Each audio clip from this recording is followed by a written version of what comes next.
안녕하세요. 바란이양교 전재원 목사입니다. 오늘은 아브라함의 횃불 언약 5번째 시간이 되겠습니다. 어, 지난번 시간에 자손 언약에 관하여 살펴보았다면 오늘은 땅의 언약과 관련해서 살펴보려고 합니다.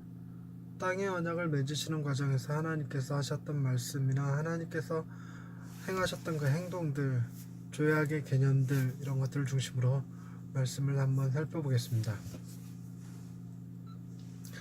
샬롬, 하나님의 평강이 삶에 가득하시기를 기원드립니다. 창세기 15장에 나오는 횃불 언약은 하나님이 쪼갠 고기 사이로 지나가시면서 맺으신 언약입니다. 그 내용은 아브라함에게 셀 수 없이 많은 자손을 주시겠다는 것과 땅을 소유로 주시겠다는 언약이었지요.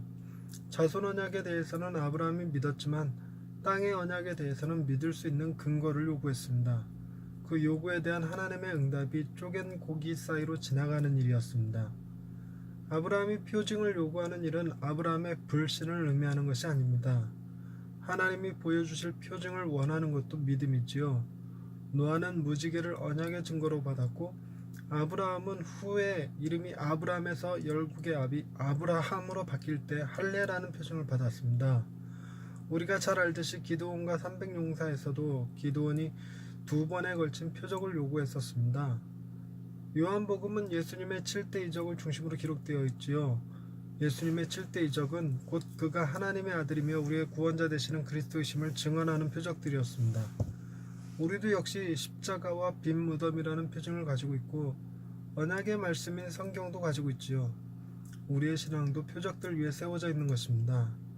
아브라함이 표적을 요구하는 것보다 이에 대한 하나님의 응답이 가지는 아이러니가 있습니다. 창세기 15장 9절 말씀을 먼저 보겠습니다. 여호와께서 그에게 이르시되 나를 위하여 3년 된 암소와 3년 된 암염소와 3년 된 수량과 산비둘기와 집비둘기 새끼를 가져올지니라. 아멘. 여기에 특정한 짐승들이 열거되었고 또 왜 그들은 3년 된 것이었는지도 의문입니다. 하지만 가장 큰 의문은 따로 있습니다. 짐승들을 쪼개놓고 그 사이로 지나간다는 것은 만일 이 계약의 요구를 이행하지 않을 경우 신께서 나를 이 짐승들처럼 만드소서라는 의미를 담고 있습니다. 즉 횃불 언약은 복을 기반으로 하는 언약이 아니라 저주를 기반으로 하는 언약입니다. 쪼갠 고기 사이로 아브라함이 지나갔다면 어색하지 않을 것이지만 하나님이 지나가셨다는 것은 친히 스스로를 저주하시는 언약을 맺으신 것입니다. 따라서 하나님의 자기 저주가 과연 가능한가에 대한 논란을 일으켰지요. 하나님이 쪼갠 고기 사이로 지나가셨다는 것은 내가 나의 말을 지키지 않는다면 내가 죽기를 비노라 하신 것입니다. 이것이 가능한지에 대해서는 다룰 만한 능력이 없어서 패스하겠습니다. 다만 이 말이 가지는 무게는 가늠해 볼 수 있지 않을까요? 우선 횃불이 쪼갠 고기 사이로 지나가기 전 그곳의 분위기를 창세기 15장 12절을 통해 엿볼 수 있습니다. 해질 때에 아브라함에게 깊은 잠이 임하고 큰 흑암과 두려움이 그에게 임하였더니. 아멘.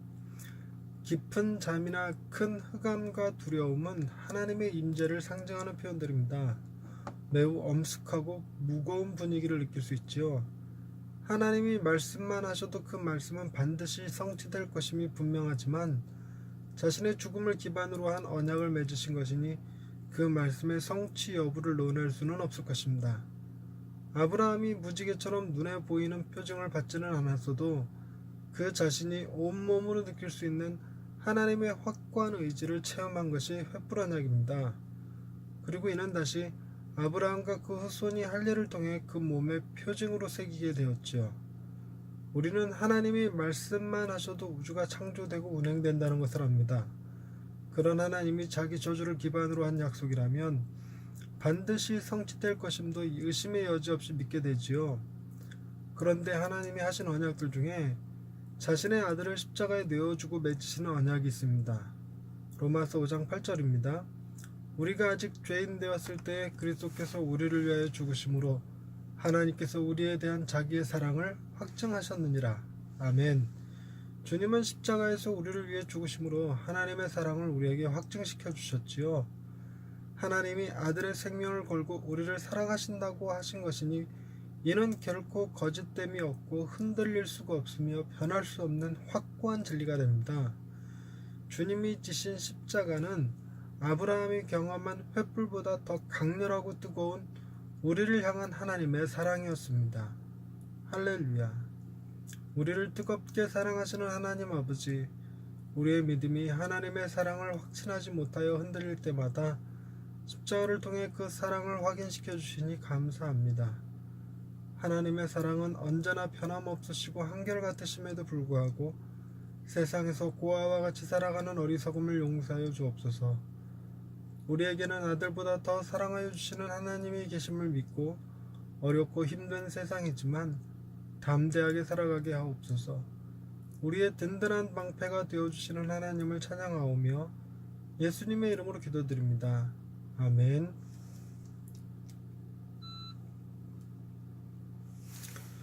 예, 아브라함의 횃불 언약을 통해서 하나님이 자신을 저주하시면서까지 반드시 땅을 주시겠다는 약속을 지키실 것임을 확인했습니다. 우리에게는 십자가가 그와 같은 의미를 가지지요. 아들을 내어주시기까지 우리를 사랑하신 하나님 아니십니까? 그 사랑을 오늘도 확신하시고 하나님의 사랑 안에서 행복한 날 되시기 바랍니다. 감사합니다.